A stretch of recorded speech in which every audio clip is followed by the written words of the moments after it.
to the Sherdog radio preview for UFC 261, Usman versus Masvidal 2. I'm your host, Ben Duffy of Sherdog.com. I am joined right now by Keith Shillan. Keith is, of course, the executive producer of the Loudmouth MMA Podcast Network, as well as the Sherdog Radio Network, where he is also the creator of numerous shows, including MMA Past, Present, and Future, and, of course, the Shillan and Duffy Show. We will be joined for the main card by Sherdog editor-at-large Josh Gross. Very excited to have the living legend join us for the five-fight main card. But Keith and I are going to plow through the undercard. Keith, how are you doing this evening? Dude, I'm doing good, man. I always get a little more excited when it's a pay-per-view. We got 3 title fights on the line. That obviously makes it excited. Getting Josh Gross, who's, an OG of the Sherdog website, an OG of the Sherdog Radio Network, someone that, doing this, I look up to, doing the podcast with him and TJ DeSantis and Jeff Sherwood and Greg Savage and Jordan Breen and all these guys. Like those guys, it's so funny because we, doing it now, me and you get compared and people talk to me, oh, TJ did it this way. And we don't have rivals with those guys. Like, I'm inspired by those guys. If it wasn't for those guys, all these podcasts wouldn't be around, like, all these ones. So to have one of these guys come back on the network and do this, like, I'm excited about that, man. Very much so. I can't wait. I'm going to wait until Josh joins us to have more of a, 30,000 foot view of the big implications of the card. With you and I here, shall we just kind of dive into these early prelims? Yeah, well, I'll say this about the early prelims and pretty much the whole card. UFC has been digging into China for a long time now. Obviously, it's a world power in the world. The biggest population. They do extremely well in the Olympics. Obviously it's such a huge market to really get into, and that's what these early prelims are. Especially the earliest part of the prelims. It's about how far has China MMA come in such a short time. Is it just Weili Zhang, or is there a slew of talent? We'll find out. We will find out. As Keith alluded to, the first 3 fights on the card, at least as currently scheduled, feature debuting fighters from China or Mongolia, and then the 4th one features an existing roster fighter from Mongolia. So it is an Asian invasion in the best possible way.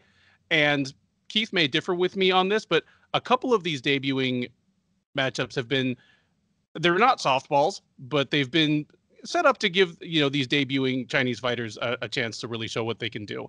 First one out the gate is a strawweight matchup between Ariane Carnelossi and Liang.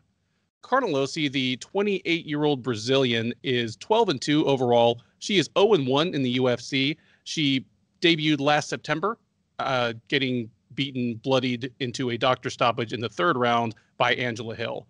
She'll be taking on Liang. The 24-year-old from China is 13-4 overall. And while this is her UFC debut, she has fought in North America before. She was on Bellator 189 back in 2017, where she got armbarred by Juliana Velasquez. She comes into this on a 4-fight winning streak, all in the WLF promotion, which is probably the premier homegrown promotion in China right now. Odds on this one favor Carnelossi pretty heavily. She's out there at -200. You can get Liang at +170. I'll jump in here. Ariane Carnelossi, she got a bad matchup in her first fight in the UFC. Carnelossi she is a stocky, burly little tank. She has the same basic build and body type as our title challenger this evening, Jessica Andrade. She has nowhere near the explosion or athleticism of Andrade. She's not Jessica Andrade, but she is that stocky, just brutish, like, I think she's like 5'1", 5'2", like Andrade is, and she is a physical specimen. Unfortunately, her debut against Angela Hill is, we've been back and forth, and certainly I can never stop talking about how maddeningly inconsistent Angela Hill can be. But if there's one thing that Angela Hill can do, it is beat the piss out of you if all you have is to march straight at her and you can't take her down. At that point, Angela Hill just becomes a Muay Thai wood chipper. That is exactly what you did to Carnelossi. This will be a much more interesting test of Carnelossi as well, even though obviously it's Liang's debut.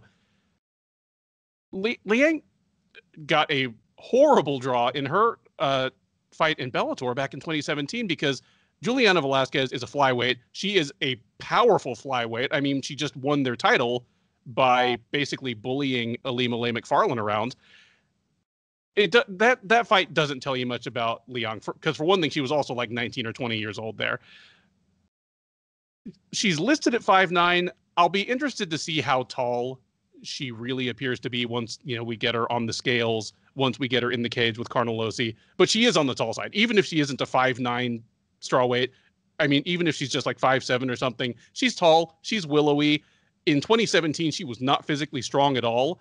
She looks a little stronger these days. She seems to have filled out her frame a little bit, but we're still talking about someone who got mauled by Maria Agapova just a couple of years ago. And Agapova is another one who is, she's a very strong, explosive, physical fighter. This is a bad matchup for Liang. Most of Liang's wins are jiu-jitsu type submissions, like submissions where she is not winning the positional battle, but she snatches something up just in a very opportunistic way.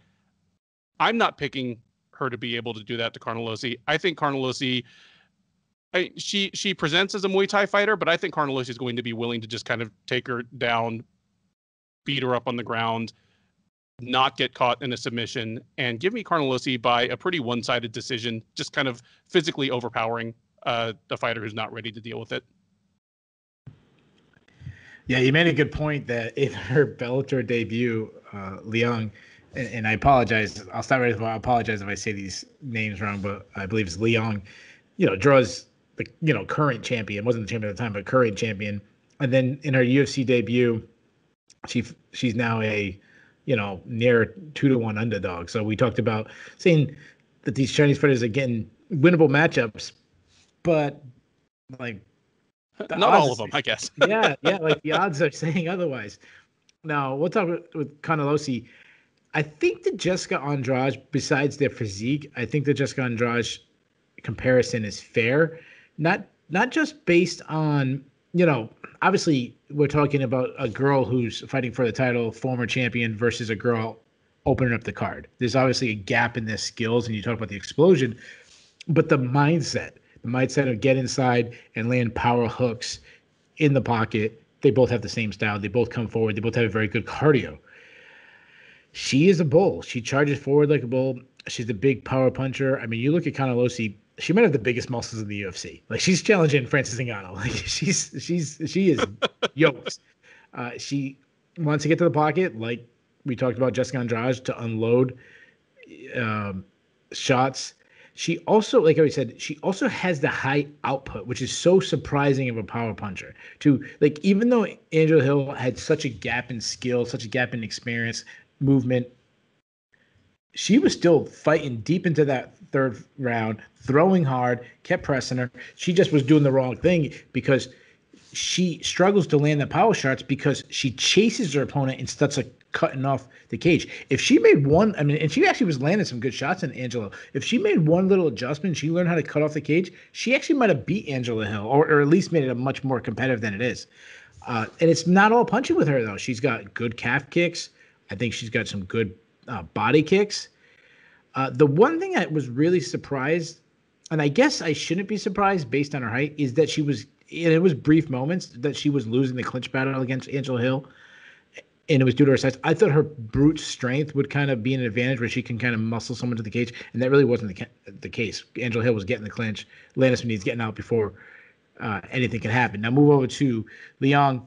She does have that wushu experience. She also has some high-level wrestling experience. She trains, as you mentioned, she trains at the UFC China Academy. She's also came to the U.S., trained in the UFC PI. So she's kind of getting some good experience with, I like that she came to America first. Though, when I've watched film, I haven't seen much on the feet from her. Like, I haven't seen much at all. She looks like she just wants to get to the fight to the ground as soon as possible. And even though they say she's a wrestler, like, I'm not impressed with what I've seen. Now, mind you, I want to say this right off the bat. these Chinese fighters, it is hard to get film on these guys. You gotta Google the Chinese symbols. It's not, you can't just, if you put in, her name in English, you might find one or two videos. You can find more with the Chinese symbols. It's just tough. And it's in Chinese too when they're talking. So, but she shoots from too far away, doesn't really set anything up. She's sloppy in a transition. She'll lose position, doesn't really control on top, doesn't really scramble that well if she loses the position.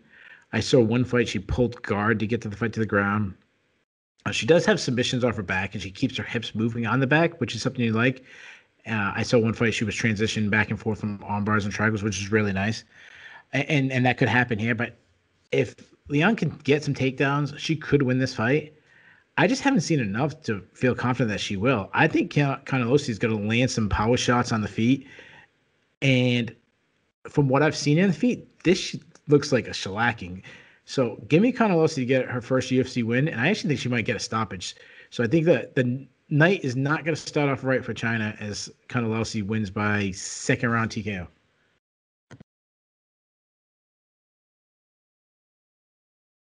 Next up on the UFC 261 prelims is a flyweight meeting between Dana White's Contender Series alum Jeff Molina and China's Qileng Aori, both of whom will be making their octagon debuts. Molina, the 23-year-old Glory MMA and fitness product, is 8-2 overall.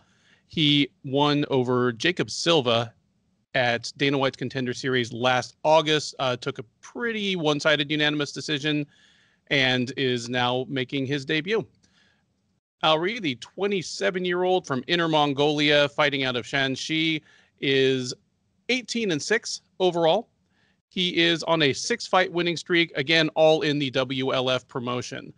These two are dead even right now. You can get them both at minus 110, so it's a straight pick 'em. And I completely agree, because these are two fairly unknown quantities as fighters. I watched Molina's appearance on the Contender Series very closely, just because he was taking on Jacob Silva, who is a local, Houston guy to me.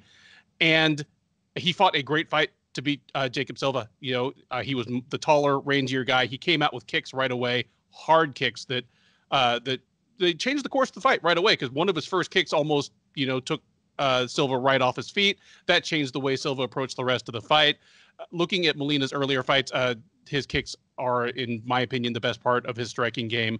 He prefers to keep it there when he can, but I've seen him shoot some takedowns. He seems perfectly comfortable when he gets taken down. So he's a well-rounded fighter, but he's one who wants to win a distance kickboxing match, is what it looks like to me.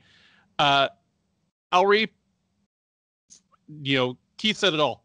Finding tape on Chinese fighters who fought exclusively in China is rough sledding, because WLF is actually one of the few promotions that puts a decent amount of video out there. Once you get below the WLF level, it becomes almost impossible. But Aori, also a well-rounded guy. I've seen him willing to take the fight to the floor. He's certainly not, drowned when he's been taken down. Submission defense, a little bit of a liability for him, but that's really much earlier in his career, and it was much more seasoned fighters coming over from Russia, kind of fattening their records up on young Chinese fighters. This is kind of a pick 'em to me as well. Just the difference in where they're coming from, like the type of competition they've been facing, is so great that I can't even tell whether I'm over or underrating either of them. But I'm going to pick Molina to be able to make this his kind of fight and win that fight. Give me Molina via decision in a fight where he just keeps Qileng Aori off him, uses his kicks, uses his footwork, and just wins a fun but not particularly explosive long-range kickboxing match. Yeah, so Molina's a guy that I'm very familiar with, considering I do the Contender Series previews. And then at the other extreme, Aori, who you said it's very hard to get film on these Chinese fighters. So it's I'm coming from two different angles, someone that I know a lot about versus someone I don't really know that much about. What I know of Molina, I think he's one of the solid additions from the Contender Series. He's southpaw. He's not a great athlete, but he's very technically sound. He's an outstriker, but what I like about his outstriking is that he doesn't sit back and just land from the outside. He'll press the action, but still keep his distance because he keeps it by throwing, as you mentioned, kicks. He throws a lot of kicks up the middle, teep kicks. He'll target the body with kicks. He'll go out to the legs with kicks. He can make the mistake of throwing them naked, which will get him caught. And I think his boxing is just okay. Like, there's nothing spectacular. He doesn't have a lot of. He's got decent hand speed, basic combination attacks, not a lot of power. But what I like about him is his kicking is his main game, but he'll also add in takedowns. So he's pretty well rounded. I think he's got entries, on the hips entries. Also has body locks. If you try to take him down, he defends pretty well. It's hard to take him down. And when he gets to the ground, he looks to advance position. He's not just going to stay in your guard. He's going to move around. He's going to move to his side mount, eventually mount. If he gets the back, good back control, good top control. He's got 4 submission wins. But he can be a little aggressive with those submissions where he'll lose position sometimes. I've seen that. But that was, like you said, about Aori getting submitted early in his career. From what I've seen in Molina, that seemed to be a little early in his career too. Now, Aori, he's a long and lengthy striker. He's very aggressive on the feet. He really steps in on shots to generate power. Long legs, long kicks. He loves to flying knees. Something to watch. Like, this could be a spectacular knockout. He can land a Jorge Masvidal flying knee knockout. He does it a lot. That says, you mentioned the submission defense kind of improving, but I'm more worried about his wrestling defense. Like, his wrestling is weak, like god awfully bad. One of the fights I saw, and man, there was one fight that he should not have won that I saw. It was one of the worst corrupt matches I've seen. The Chinese referee just kept, every time he got taken out, they just kept standing him up, like, almost immediately. His opponent was a grappler, wanted to take him down. He'd get him to the ground. At one point, actually twice, he had him back mounted, and the referee stood him up to the point where the guy was like, "What?" And then he also had him crucifixed at one time and stopped him in the middle of the crucifix. And then after clearly losing, somehow he won a decision. And I can't get that out of my mind. I'm not, like I said, I'm not very confident, as I've seen way more film of the American than I have seen of the Chinese fighter. However, I like what I see in Molina. I don't know if I like what I see in Aori. If it's on their feet, Aori has a chance because he is a good athlete from what I've seen. However, if Molina has seen any film of Aori or some of the film that I've seen, he'll see that he has a huge advantage in the wrestling department. Now, I know Molina is the guy who I would say, if he was breaking down percentage, he probably strikes 70% of the time to wrestling. Well, in this fight, he should probably switch those odds. And if he does, I think he wins, and I think it's fairly one-sided. So give me Molina and give me him by unanimous decision.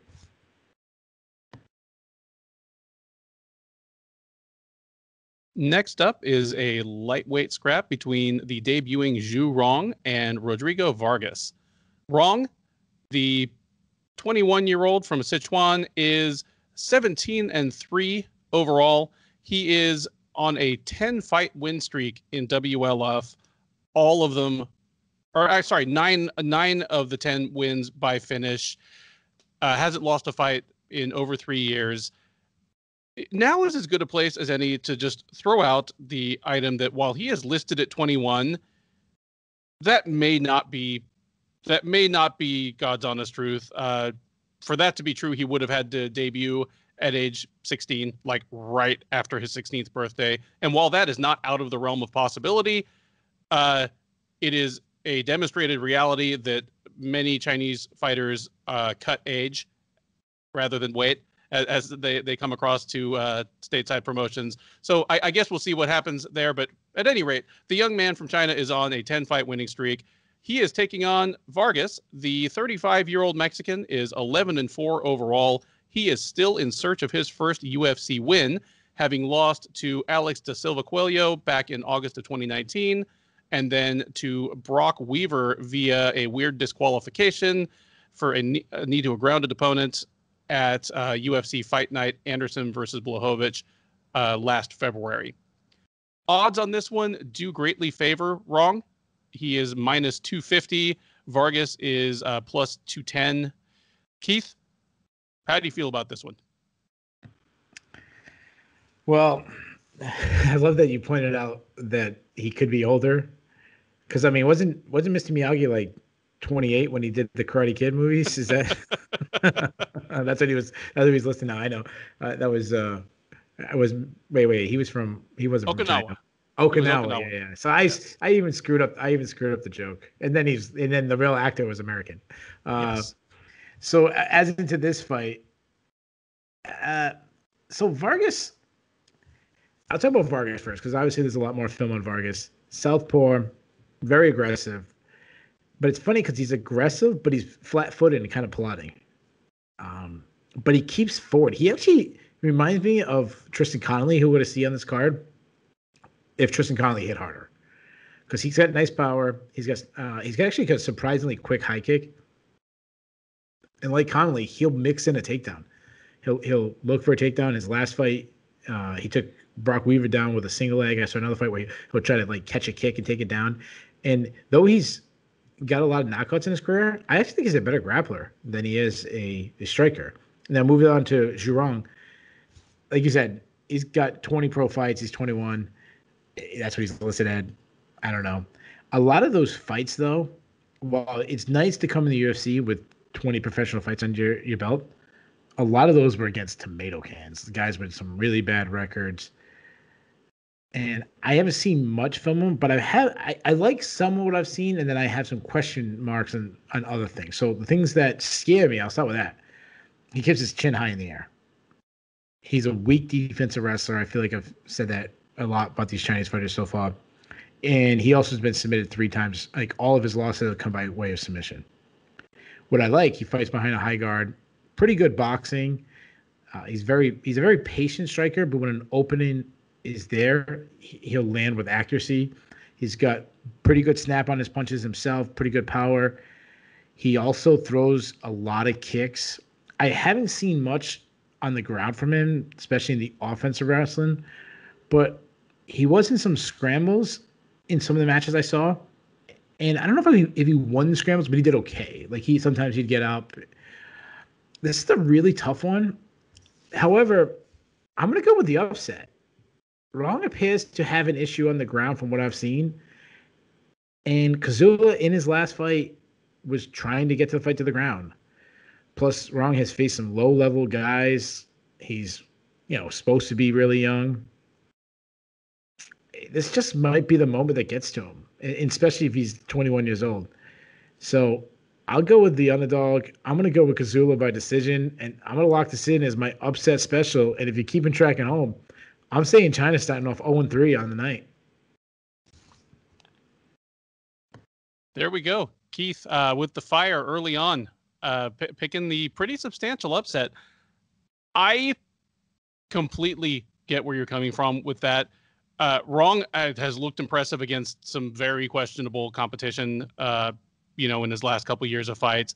He has gotten away with some technical flaws that better fighters would make him pay for. You pointed out that he keeps his chin too high. He kicks like a man who doesn't take on many wrestlers. Those are all things that Vargas can make him pay for. My problem is that I'm down on Vargas. I was excited when he entered the UFC. I thought of him as I wasn't even sure he would ever make it to the UFC, but he was always a guy that he's over 30. He's got kind of a pseudo journeyman record, but he's actually one of the tougher guys in combate. His only loss in the last couple of years was to Marco Elpidio, who's another just really tough regional guy in Mexico. And I thought he might quietly make a little bit of a splash, but he got completely blanked by Alex Da Silva, and then couldn't learn much from the Brock Weaver fight. And I'm just having to kind of reassess him. Like, how much does he have left? He's in his mid-30s. He's had quite a few like just tough fights, and maybe wondering whether I was overrating his skills slightly, even though Rong is very much the lesser known quantity here. I'm gonna pick him to win this by decision, just by being, I don't know how much younger, but presumably at least a little bit younger, if not 14 years younger, fresher, more athletic, and more aggressive on the feet. I'm gonna say that Vargas either doesn't choose to or is unable to take advantage of the holes in Rong's wrestling, and Rong does get by and get his first UFC win. Give me Rong by decision. We now head to the bantamweight division for what should be a scrap between Danaa Batgerel and Kevin Natividad. Batgerel, the 31-year-old Mongolian, is 8-2 overall. He is 1-1 in the UFC. He lost a unanimous decision to Alatang in August of 2019 in a wild fight at UFC Fight Night, Andrade versus Zhang. He came back and knocked out Guido Connelly just brutally last March at UFC 248. He'll be taking on Natividad. The Arizona Combat Sports product is 28 years old, 9-2 overall. Still looking for his first UFC win, having lost to Miles Johns last October at the UFC Fight Night Halloween card. Was a wild back and forth scrap until Johns caught him and just laid him out in the third round there. But he came in on quite the hot streak from LFA. Odds on this one do favor the Mongolian. He is minus 185. Natividad you can get at plus 160. Keith, walk us through this one. Yeah, this is so one of the early fights, or up to this point, this is the prelim fight that I'm looking forward to most. This is a good matchup. It's a tough one to call. I kind of like both guys. The first thing that jumps out to me when the way you say Danaa Batgerel is you're like the John Anik of the show. Like, you have the pronunciation like perfect, and I'm like the Dominic Cruz, where I just say it any way possible and just don't even know what the hell's coming out of my mouth. Well, as long as you're not the Phil Baroni and you just try twice and then say "fuck it," pork fried rice, like I'm good with you. Okay. You know, yeah. It's the effort that counts. When I used to call the Sherdog Radio Network, that's actually who TJ Jastanis said I sounded like, Phil Baroni, which is, mind you, this is a New Yorker. I'm a Southern New England Bostonian guy. It's like the biggest insult ever to say I sound like a New Yorker. But anyways, as back to this fight, Danaa's a good striker. He's good on his feet. He uses movement well. He has fast hands. He's very good at blitzing forward with a combination and then ducking back out of the pocket before counters come. Nice left kick. Nice left hook. I mean, his straight right is his best punch. That's what we saw him knock out Guido Connelly, or hurt Guido Connelly in his last fight. And he landed it on Guido. And shout out to DC. DC was pointing out is his foot position. He kept winning the foot battle, which lined up his right hand to land, which shows an intelligent fighter on the feet. Has some good power, as we saw in that fight. Now move over to Natividad. Natividad, he's got a lot of experience. Like, even though he's, I believe he's 0-1 in the UFC, he's got a lot of regional experience. He's a big bantamweight. He's a big guy. He's very physically strong. I mean, you see him. He's a bit of a brawler, and he's a little wild, but that works for someone who's strong. He lands some good shots. He draws power because he really sits on his punches. But because of that, and it's been pointed out, they pointed out in his fight against, Miles Johns, that he's so heavy on his front lead leg that it's open to leg kicks, which something that Danaa could do well in that position. But he also turns his hips and throws hard leg kicks himself. He likes to be the one pressuring. He doesn't like to be the one being pressured. He doesn't really like to be forced to fight off his back foot, which is something that Danaa could really do. He could force that to happen based on his speed advantage. But Natividad is also a good, I wouldn't say great grappler, but he's a solid grappler. He's nice. He gets the clinch, nice trips in the clinch, body locks. He's just solid, BJJ background. He looks to advance position. He's got a lot of go-to submissions. Head and arm triangle is one that I've seen him hit all the time. He likes Kimuras. That speaks to me being a very strong guy. So while I like this matchup, and I think it's a hard one to pick, I think it's a hard one to pick the winner. I don't know if it's hard to pick the outcome because one or two things can happen. If it remains on the feet for a long period of time, Danaa is going to have the advantage and probably hurt Natividad. If it goes to the ground, though, I think Natividad wins. I'm torn, but I've seen Danaa getting taken down, and if Natividad starts looking to close the distance instantly and turns this into a heavy grappling match, I think he wins. And I actually think that'd be the right strategy for him. So I'm going to go with another upset. I'm going to go back to back, and I'm going to take Natividad to win by, we'll say, decision. Split decision. I think it's close. Split decision. Outstanding. I'm actually with you on this one. I agree that if it stays on the feet, Natividad is a brawler, and Batgerel is a slightly more technical brawler who seems to have a little bit more power and a little bit straighter punches. When those things meet in the middle, typically, the less technical brawler is going to end up on the worst end of it. But Natividad has that wrestling to fall back on. It's funny, I think of Natividad. He's been with Arizona Combat Sports for, if not his entire pro career, very close to his entire pro career. And when I think of Arizona Combat Sports, their classic model is they take a high-level wrestler and they teach him to fight. They teach him to strike. And then Natividad just sticks out like a sore thumb because he is a brawler who learned to wrestle. And then you realize, oh, wait, he's from Hawaii, and then he moved to Arizona. And it all makes sense once you get that. The thing is, Natividad's wrestling, it is good. I like his second effort, his chain wrestling. He'll shoot from too far away, but he won't give up once, if he doesn't necessarily get it. He'll switch from a double to a single. He'll try to run the pipe. He'll, against the cage, he'll go for a long time jockeying for position, and trying to just get under the other guy's hips. I like that, and I think he'll need to do that. And basically, he'll need to return to that if he wants to beat Batgerel. I'm thinking he will. I think he's going to come out wanting to brawl. I think he's probably going to get some traffic coming the other way that he doesn't especially like.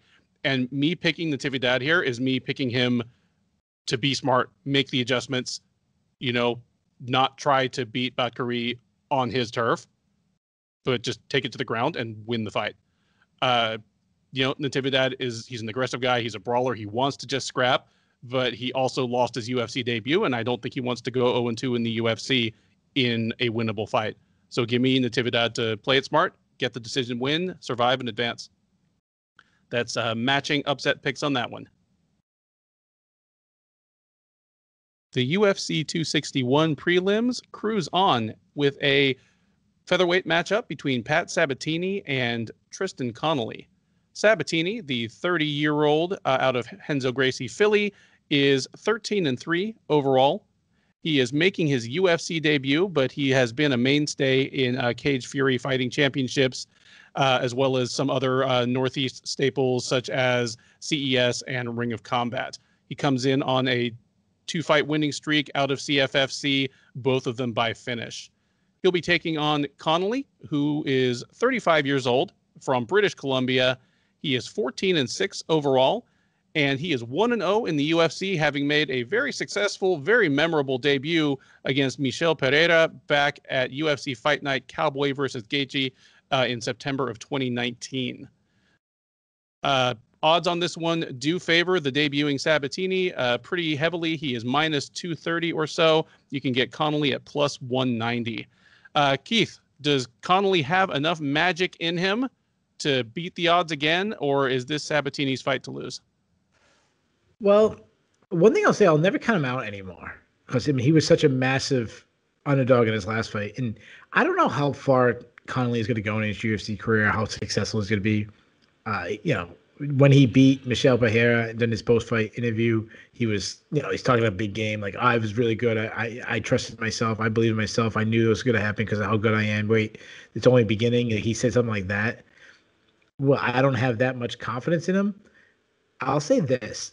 No matter what he does in UFC's career, this will be a fond memory for me. This was a fun, it was in his hometown. He took it on, I think it was 5 days notice. I think he said in his post fight, like, once you see what happens when you give me 6 days notice or something like that. Like, it was a good trash talk Yeah, line. it's like a plus 400 underdog. Yeah. Yeah, it's just a great moment. It was just like that's what I love about the sport. Like, there's this moment where the guy was not counted out, found a way to win. Uh, he's not a good athlete. I mean, I think he'll actually say that himself, but you can tell he's just a hard worker and he's made up for that. And his style, it's funny because a lot of times when I say someone isn't a good athlete, like my next line will be, is will they make it up for being technically sound? That's not Tristan Connelly. Tristan Connelly just makes up for it being insanely tough and having incredible cardio, just being that like lunch pill kind of guy. He's going to get hit a lot, but he's going to keep coming. He constantly mashes forward. He has a high output, doesn't have much power, definitely doesn't have much hand speed, was hurt several times in his career, hurt several times against Michel Beher, but he just kept showing up. And I've seen it in wrestling. The kid who just keeps showing up, get better and better and better over the years. And I think that's kind of what happened with Connelly. But there comes a time where natural talent has to be there. You know, you can only go so far. And this might be what's happening. Now, as far as wrestling goes, he looks to wrestle. Decent entries, but he shoot on the hips, but I don't know if they're good shots. A lot of times, like some I've seen, they were kind of ugly. But if he gets to the ground, he's got a Brazilian just a back blow. He looks to advance on the ground. I don't know how good his top control is. Like Michel, as often as he took Michel Beher down, Michel Beher was able to get up sometimes, and Michel Beher was absolutely gassed. And then also he was taken down by a completely gassed out Michel Beher in a close fight. And Michel Beher isn't really known for his wrestling. Now he has a little bit of a submission threat. He loves his guillotine, but if he was taken down, like when Michel Beher was on top, Tristan Connelly really struggled to get back on the feet. Like the second round, I think it was the second round, he lost that round because I'm sorry, I don't remember what round it was, but he was taken down and he didn't get back up, like for a big portion of the time. Now moving to Sabatini, my notes are gonna be very similar to the first time. Like we broke him down and then he didn't fight.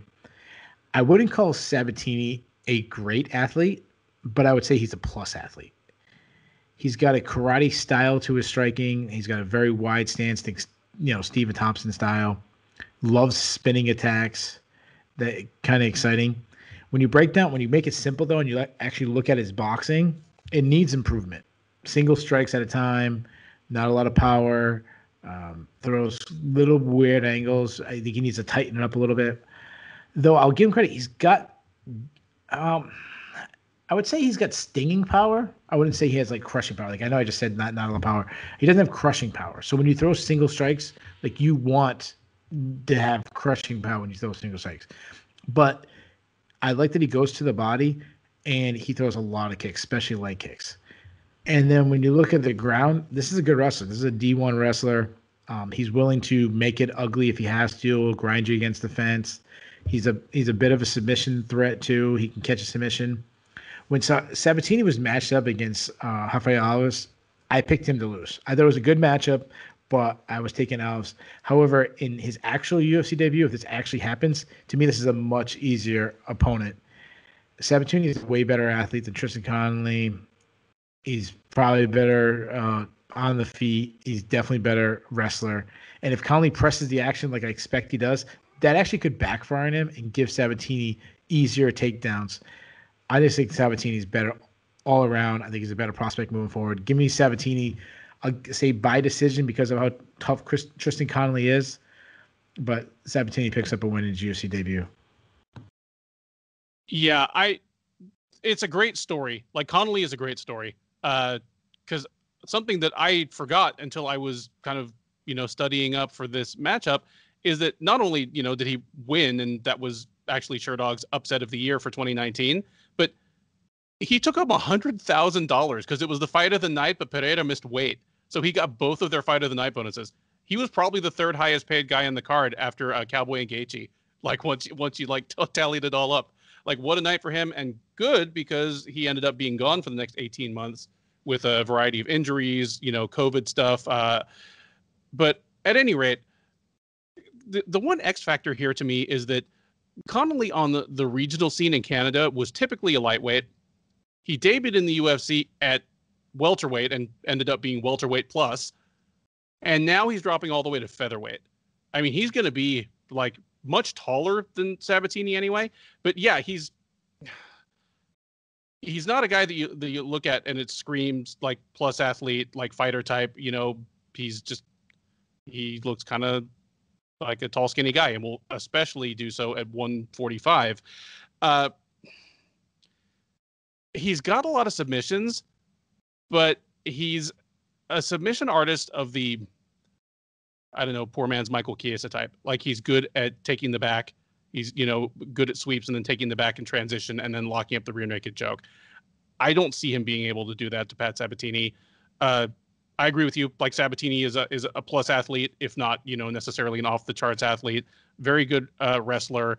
And I think his striking game is informed by the fact that he can take people down if he needs to, and he's not afraid of being taken down himself, because he's very, very aggressive on the feet and throws spinning stuff, throws kicks that could get him taken down. I expect him to take down Connelly here, not get submitted, and beat him up really badly. You look at Sabatini's record, and there's a lot of submissions on there, but they are soften you up by beating the crap out of you and then choke you out submissions. I'm picking him to do that to Tristan Connelly. Connelly's extremely tough, but he's, dropping way down in weight. I don't know what his, gas tank strength chin will look like at that weight. Sabatini is someone who probably could have been in the UFC 2 years ago. I think this is going to be a very successful debut for him, a bit of a showcase. Give me Sabatini by third round submission, and it'll be the kind of choose your poison, stay there and get TKO'd on the ground or turn your back and get choked type. We now head up to the middleweight division for a up-and-coming prospect matchup between Brendan Allen and Karl Roberson. Allen, the 25-year-old Roufusport product, is 15-4 overall. He is 3-1 in the UFC, having made his debut out of the third season of Dana White's Contender Series back in 2019. He got off to a great start with 3 straight wins over Kevin Holland, Tom Breese, and Kyle Dawkins before being part of the spectacular comeback story of Sean Strickland last November at UFC Fight Night Felder versus Dos Anjos. Strickland came back from his 4-year absence from the sport and knocked him out in the second round. He'll be taking on Roberson. The 30-year-old from New Jersey is 9-3 overall. He is 4-3 in the UFC. He fought most recently last June, losing via first-round rear naked choke to an extremely angry Marvin Vettori, who was mad that his blown weight cut, Roberson's blown weight cut, had forced their fight to be postponed. He trashed a hotel lobby in protest, and then when they finally did fight, he trashed Roberson. Despite that, odds are pretty close on this one. Allen is out there at -140, -145 as the slight favorite. Roberson +120, +125 or so as the underdog. Keith, who do you have in this one? It's 2 guys needing to get back on track. Yeah, totally. That intrigues me. It intrigues me because both are, fairly young, especially Brendan Allen. He's very young. Guys who has shown at times some pretty good skill sets. And one guy would be kind of right back in the mix, that just outside the top 15 mix. The other guy's going to be kind of buried. And I also think it's a fun stylistic matchup. This is one of the fights on the entire card that I'm very intrigued. Now, I'll start with the young guy, Brendan Allen. What I love about him, he's got tons of experience, and he's only 25 years old, which is really surprising. I always have to keep checking his age to see if that's still true. He isn't a great athlete, but similar to the guy we just talked about, Tristan Connelly, he makes up for it by being insanely tough. He has a high output. He's a pressure striker in his striking game. He fights behind a high guard defense, so he keeps his hands up high, and he's not scared to eat a shot to land a shot. He does stand up pretty high. He's kind of a little bit of a stationary target right in front of you, which I don't like. I would like a lot more lateral movement, but some people just aren't that athletic enough to really, he'd more waste his energy moving laterally than he could avoiding shots. I would say his good power And what I like about that is he's just 25. Like he might just now be entering his power years, with guys gain power. So we might see more knockouts coming from Brendan Allen. He does make the mistake, and he'll definitely get more power if he can clean this up, and he'll save a lot more energy. If he stops lunging, he lunges a lot. He overextends a lot to land a shot. He kind of has a little bit of, we talked about the bad about Robert Whitaker. When you get hit, he's always trying to land one back, even if his opponent's already out of range. Against an elite striker, he's got to get put out for that. If he went, it was Adesanya would terrorize you if you did something like that, as he did Robert Whitaker when Robert could have tried that. Not that, obviously, I'm not saying he'll be fighting Israel Adesanya anytime soon. What I also like about him, he's not just a puncher. He throws a lot of kicks, hard calf kicks. Even though he lost his last fight to Sean Strickland, he had success in that fight by chopping the legs of Sean Strickland. I'm a little worried about his chin, though, based on getting knocked out in his last fight. I'm always worried, and it's not necessarily about Brendan Allen. I'm always worried about guys after they get knocked out. Are they going to be gun shy? Will it just crumble? Some people, their chin never recovers. So we might see more of a heavy wrestling game than Brendan Allen. He's always a guy that has a heavy wrestling game, especially if he can back you up towards the fence. He'll kind of throw in. But he's not a clean wrestler. He's kind of sloppy on the ground. He'll chase the sub, but miss the position. You got these kind of scrambles. He gets a lot of these, and they're not like fun NCAA finals, two top-level guys scrambling. It's not that. It's like guys losing position scrambling, kind of ugly. And I've also seen him give up his back to get up to his feet, which is a big no-no. Now, I don't know if Karl Roberson's the guy that'll make him pay for that, but moving forward. Now, Karl Roberson, very athletic. He's a great striker. Just a guy that was, on the K1 scene for a little bit. Southpaw, nice power, fast hands. He's got good movement. He moves well. He's kind of has two styles, which I love about this. Usually when you talk about striking, guys will have one defense. The elite has multiple. I mean, Israel Adesanya does pretty much all the defenses. What I love about Karl Roberson, he has two styles. He has a very slip-heavy style where, he's slipping his head to the side. You miss, he lands. Something that, you see Conor McGregor doing. He kind of has more of a fade back than a dipping down style. Or what I like about him is he'll stop and then he'll parry. So when you're thinking you're trying to attack the head, now he's standing up and he's using, your shots and countering. So he can do two things. What I really like that about Karl Roberson. Great leg kicks. He's got a quick high kick. So his striking's very good. Very technically sound, very defensively sound. But I think he's a better grappler than he gets credit for. He's got 4 submission wins on his record. He's got a pretty good scramble game. At one point, he had Marvin, going to talk about one of the best middleweights in the world. He actually had Marvin Vettori's back at one point. He lost the scramble, got in a couple submissions by Marvin Vettori. But he was creative. He was running up the cage to get out. He was fighting it. And Marvin Vettori is a guy that we talked about having a underrated grappling game. Cardio is an issue, though. He slows down a bit. We see him slow down in fights. So, I'm still worried that this fight even happens. We've seen Karl Roberson struggle. It's back down to 185. He might not make the weight. I really hope he does. Hopefully it's just, a couple bumps in the road. But if this remains on the feet, Roberson's going to have, in my opinion, going to have a big advantage. If it hits the ground, I don't think Allen has as big advantage on the ground as people think. I think Roberson is underrated on the ground and could make it interesting. And just going by my gut, I think Allen might be a little overrated on the ground. I think he's going to make a mistake. I think he's going to be a little blockheaded. I think he's going to come after Roberson on the feet. I think he's going to be too aggressive. I think Roberson's going to make him pay for it. I think Roberson might put him out early. Give me Roberson by first round knockout. All right. We have some dissension. Obviously I'm worried about the same things about Roberson that you are. In his last 2 scheduled fights, he had such a horrible weight cut that he had to go to the hospital and the fight was scrapped entirely. They remade it a month or so later. He didn't go to the hospital, Well, he didn't go to the hospital before the fight. He might have gone afterwards, but he blew weight by like 5 pounds. So question number one is, does he make 185? Question number two is, if he does, what does he look like? I agree with you that, I mean, we're probably a little too hard on his ground game, but we're talking about a guy that if his ground game were just a little better, he would be the guy that stepped in on a week's notice and finished Glover Teixeira in the first round. I mean, imagine how different the conversation around Karl Roberson would be right now. How did I forget about that? Yeah, how did I forget about that? Yeah, like he gave him some Travis too.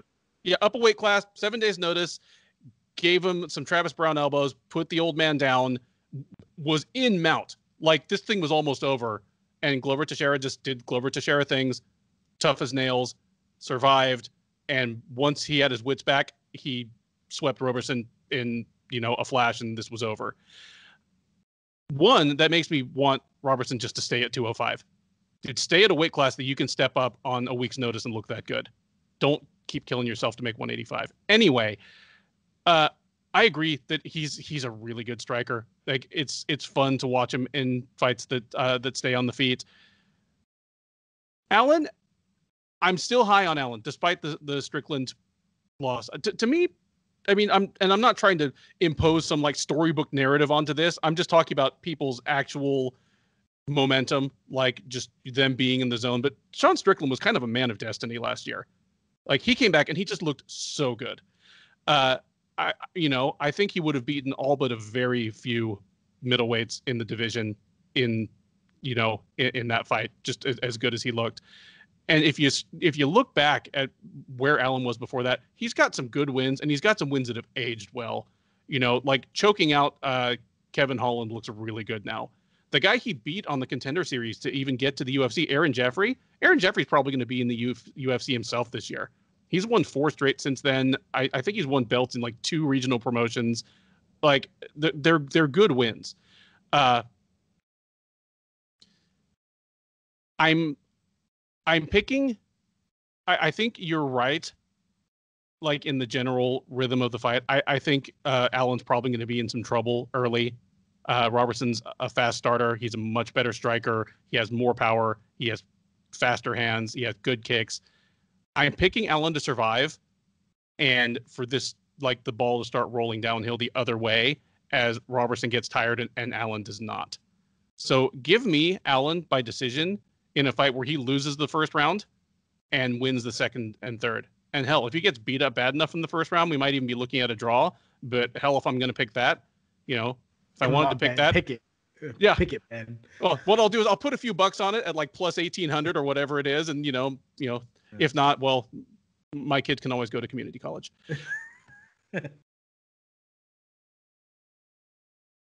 We now have a welterweight matchup between Dwight Grant and Stefan Sekulic. Grant, the 36-year-old, is 10-3 overall. He is an even 2-2 in the UFC, having competed just once last year and lost via first-round knockout to Daniel Rodriguez at UFC on ESPN, Munoz versus Edgar. That put an end to a 2-fight winning streak for him over Alan Jouban and Carlo Pedersoli Jr. You may recall that was the decision that had Alan Jouban calling out all the judges and extremely, extremely upset. He'll be welcoming Sekulic back to the UFC. Sekulic, the 29-year-old Serbian, is 12-3 overall. He is 0-1 in the UFC. He debuted back in September of 2018, lost a one-sided decision to Ramazan Amaev, and then promptly failed his drug test, drawing a 2-year suspension. This is his return. He is a bit of an underdog in that return, as he is plus 185, and you can get Grant around minus 220 or minus 225. I'll be honest. There are 2 things that are weird here. It's weird that Sekulic looks older than Grant, even though Grant's like 7 or 8 years older. And I was surprised when Sekulic made it to the UFC in the first place. I was just kind of like, what is this guy for? And if he's just here to kind of, be a guy and put over a prospect that we're really interested in, why are they bringing him back after 2 years? Just Grant's a funny one. He is a 36-year-old man that just the way he fights and the way his certainly the way all 4 of his UFC fights have looked, he just has the look of like a 26-year-old who's still a prospect on his way up. He has the record of a prospect, came to the UFC at like 8-1, with some good looking wins, some potential, flattened the dude on Dana White's Contender Series. And he's had his ups and downs in the UFC, but there's just something about him that looks like a prospect still learning his trade to me, even though he's 36. That's got to hit the wall at some point, but I'm still picking him to be a guy that makes noticeable improvements from one fight to the next. He got knocked out pretty quick in his last fight, but it turns out that Daniel Rodriguez is pretty damn good. Sekulic, on the local scene in Serbia, he was a guy that was good enough on the ground that he just tapped people out left and right. He wasn't a great wrestler, but was able to get the fight to the ground, or certainly if he was taken down. And he's got good front headlock series, good back takes. He's a good grappler. Against Ramazan Amaev, he had nothing for him. Amaev was the better wrestler, better grappler, better striker. He's going to be bigger and stronger than Grant. And certainly, if he can get his hands on Grant and just turn this into kind of a slow-paced grappling match on the ground, certainly if he can get takedowns and get top position, which is what he greatly prefers, he could beat Grant. But I don't think he's going to be able to get it there. I think Grant's going to knock him out. Give me Grant by first round knockout. Wow, first round. So, this is a tricky fight because, we haven't seen a guy fight in 2.5 years, as you mentioned, Dwight Grant. It's just, you seem a little higher on him than I am. If you talk about his style, he's got really long arms. That's the only thing I always notice about him. He has a very unorthodox style, throws from his hips. He is pretty fast, even though he has, throws from his hips. He hits hard, and that's because he swings wildly. He's trying to hit a home run every single time he throws. He tends to lunge and overreach at times, as you see that he'll almost knock himself over throwing so hard. His straight right, when he tightens it up a little bit, though, his straight right is a really good punch. That's the one that I think that was the one that he hurt Danny Rodriguez with. His check left hook, when he tightens it up, is a good shot. He's got some hard body kicks, but he makes a mistake of loading up on everything, which obviously if it connects, it helps, but it's easy to avoid shots that way. It gashes you out. He also keeps his chin very high, which is going to get him cracked. Danny Rodriguez cracked him.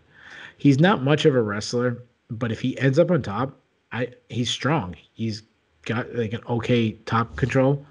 He's a weak defensive wrestling. I think Zach Otto took him down a bunch of times. Alan Joe Mann, who isn't known for his wrestling, took him down several times. Move over to it's been a long time. Sekulic, right? Is that how I say Perfect. it? Okay. Yep. Yeah, that's this. I gotta ask the residential John Anik of the show. Southpaw. He's a counter striker. He uses feints well to draw the attacks. Decent power, but he doesn't handle pressure well. He gets backed up to the cage when getting pressured. If he closes the distance, he likes trips, does have a strong top control, will, as you mentioned, he likes the head attacks, will jump on a guillotine is there, has 6 submission wins. Who do I think is going to win? I'm really torn on this. Grant has been good at times, but then he's very inconsistent and looks bad at times. He's been gun shy. You take the Alan Joban fight. It looks like a good win because he beat Alan Joban, who's a solid fighter, but that fight was terrible. And he was very gun shy. And then he also has a huge Achilles heel in his wrestling. However, Sekulic, as you mentioned, wasn't a very high-level UFC fighter when he came into the sport. And then, almost 3 years later, am I supposed to think he's going to be? He is 29 now, so he very well could have improved a lot. I'm just going to go with Grant. I don't know if he lands a shot. You said you're predicting he does. I think he has a very Tyron Woodley style. I shouldn't say style, but chances. He gives himself Tyron Woodley chances because he doesn't throw enough, and then he throws everything in one shot. So he limits his chance of getting a knockout, but I think he can still land some shots from the outside and win. So just give me Grant. This is the one I don't have. I probably have every fight in the card. This is probably my least confident. Oh, maybe the Kazula one is my least confident. That's probably my second. Give me Grant by split decision. That brings us to the feature prelim of UFC 261, and it is Cowboy versus Rude Boy as Alex Oliveira and Randy Brown meet in a welterweight matchup. Oliveira, the 33-year-old Brazilian, is 22-9-1 with 2 no contests in his UFC career. He is in his overall career, he is 11-7 with 1 no contest in his UFC career that has spanned the lightweight as well as welterweight divisions. He will be meeting Brown. The 30-year-old Jamaican is 12-4 overall. He is 6-4 in the UFC. Brown is the slight favorite here. He is minus 150.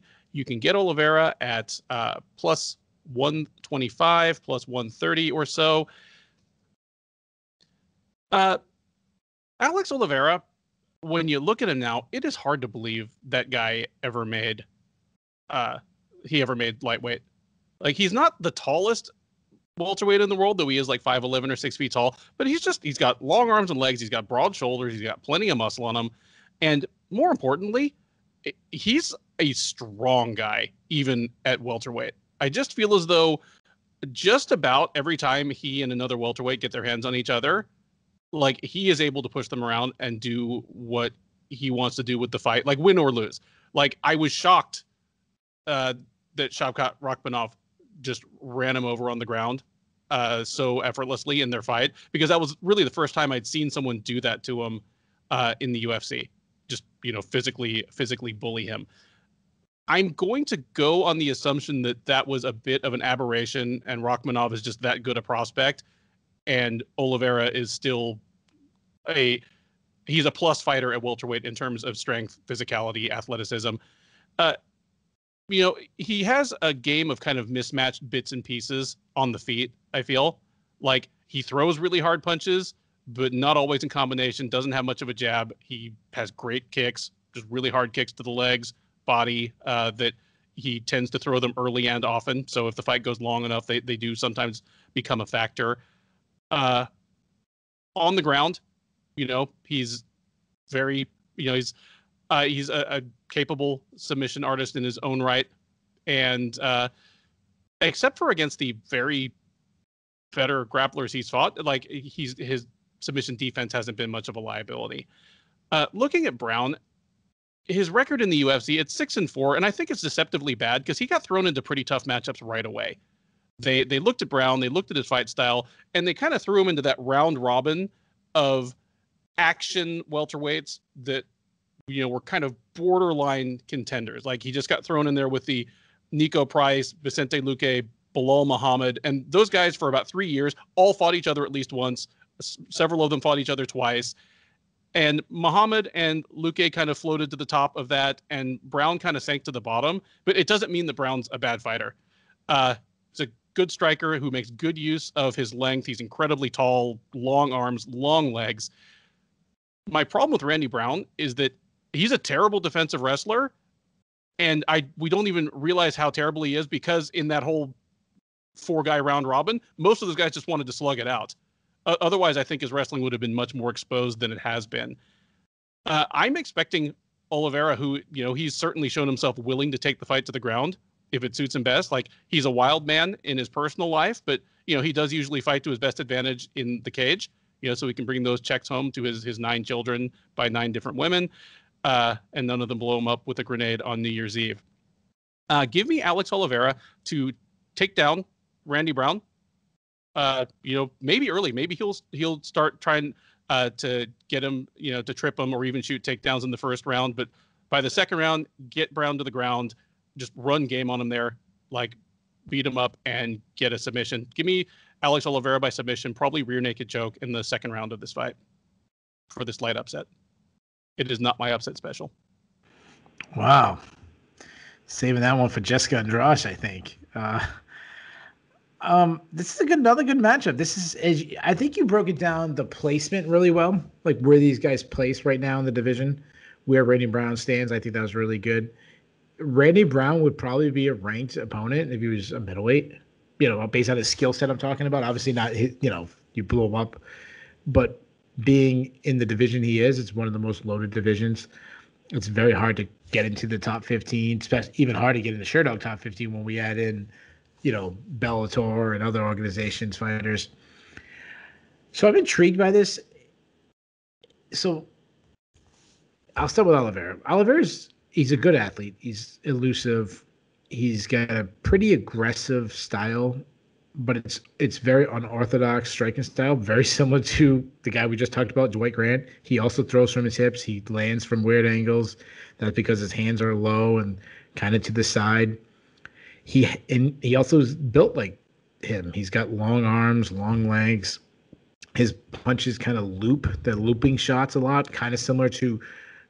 And guys, I always hate to make comparison about like mid card guys to like upper guys, and especially the person I'm going to say legendary guys. I'm not saying he's as good as this person was, but he fights similar. His looping style of punches is similar to the way Fedor threw. Fedor never threw really straight punches. They kind of came from a weird angle, and he almost gets whip on them because they come from a weird angle. It's not like going through. It's like a whip. It comes from a weird angle, and it generates a lot of power because of that. When he stays tight, when he wants to work. So he can do that kind of wild game, or he can work from the outside, as you were talking about, like slow it down, fight more conservative. And he does it right there. He's got a long jab. As you mentioned, he hits hard. He can be drawn into a brawl, which would be the smart, but he can throw teep kicks, body kicks. He'll entertain the crowd with a crazy spinning attack. I've seen flying knees from him. Like, you never really know what you're going to get. When you get in close, though, I feel like this is the best Alex Oliveira. Not on the ground, not on the feet, but in that clinch area, the dirty boxing area. He'll slice you with an elbow. He's very physically strong. Will just grind you against the fence, hit you with a shoulder strike, stomp on your feet, just kind of be mean and nasty, and that works for him. He's hard to take down. I wouldn't say has good entries, but he's a guy that'll just muscle you against the cage and then just drop down on the hips. Whereas his opponent's going to be kind of trying to widen their base, and it kind of gets that who's stronger point. And a lot of times he's going to win that. He's got good ground and pound. The thing is, his cardio has faded, and it's kind of faded a little bit lately, which is troublesome moving forward. Moving on to Randy Brown. It's funny because I've always thought of him as like a young prospect, but this guy's 30 years old. Like, he's not a prospect anymore. This is his prime. He's tall. He's long and lengthy. He's elusive. He works behind a long jab. I'd say it's a fast jab. He kind of throws an up jab. He throws it down, Floyd Mayweather style up jab. Throws a lot of kicks. He's open to calf kicks, or open to really all leg kicks, because he's got these huge long legs. Vicente Luque dropped him with leg kicks, just chopped away at him, really affected him. He makes the mistake of keeping his hands really low, which the guys who keep their hands low, they're always doing that for two reasons. One, I kind of understand this. When you keep your hands low, nothing's kind of blocking your vision, so you see things, and that actually helps with your head movement. And the way when you keep your arms low, it helps you flow a little bit easier. But it's like you're also playing with fire because you're taking away one major defense coming in. He's strong in the plum clinch due to his height. He'll grab that knee. He kind of has a Michael Holland style in there. Like, he's strong in there based on his high style, but he'll also like get in there and just like palm strike you in the eardrum. He will look for takedowns, and he has a very like Michael Chiesa style where he doesn't have great entries. Like, he'll be sprawled on him because he has such long arms. He'll still get behind the legs and can finish the takedown. And he also can get takedowns from the body lock. You get on the double underhooks and just twist the hips, turn the corner. I don't know if he's a strong grappler in the sense of like grind you out Habib style. He really needs to improve his top control. But he has, over the years, improved his get-up game. If you take him down, he's done much better to get up. He has 4 submission wins, but I'm worried about his chin a little bit. As like we just talked about Brandon Allen, he was knocked out in his last fight. And he wasn't just knocked out. Vicente Luque rocked him several times before the knockout. So he's took a lot of damage in that fight. So as far as who I think's going to win, you went with Cowboy. I understand why. Cowboy's a tough out for anybody. Someone was talking on Twitter today, and they were just mentioning guys who are, regardless of their record, when you get in the cage with them, it's going to be a tough matchup. And I think Cowboy fits that perfectly. He can just really, if he makes it a grinding affair, I think it's going to favor him, or if he just lands a big shot. However, I feel like Oliveira, for once in a really long time, he's not going to have the length advantage. He's not going to have the speed advantage. He's not going to have the athleticism advantage. And I don't know how he adjusts to that.